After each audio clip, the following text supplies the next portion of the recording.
បានយល់ស្គាល់ខាងត្រាចិនលួចប្រាថ្នាលើស្រី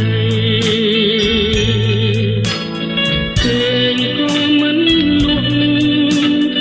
នឹកស្រមៃ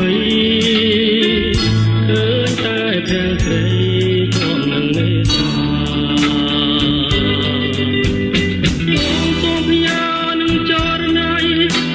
មួយយ៉ាងខ្លីគឺជាតែងក្តីស្នេហ៍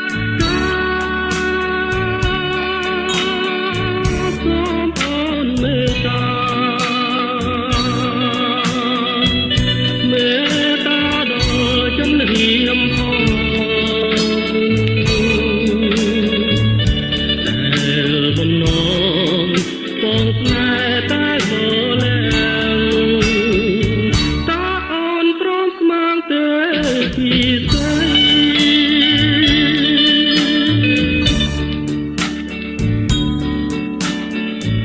ខាងត្រាស្រទន់មានមន្តស្នេហ៍ល្អប៉ុនគេក្នុងលោកនេះបើសិនអូនព្រម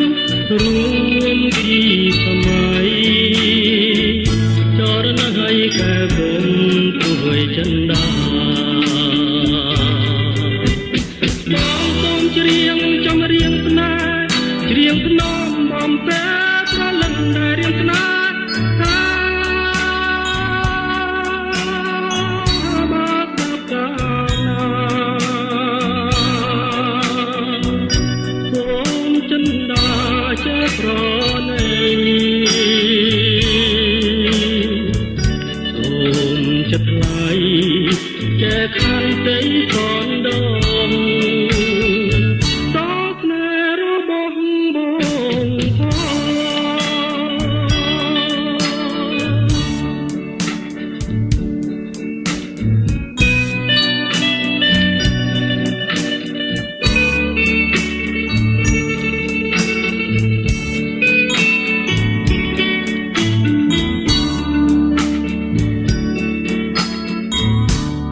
ត្រាស្រទន់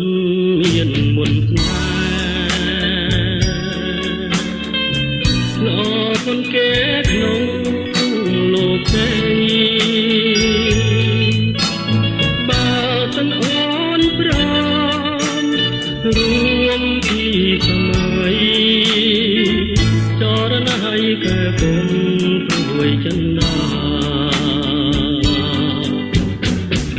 សូមច្រៀងចំរៀងស្នេហ៍ច្រៀងភ្នំបំពេប្រលឹងដែលរៀងស្នេហ៍បាត់ដល់កាលណាសូមចិនដាចេះប្រណីសូមចិត្តថ្លៃ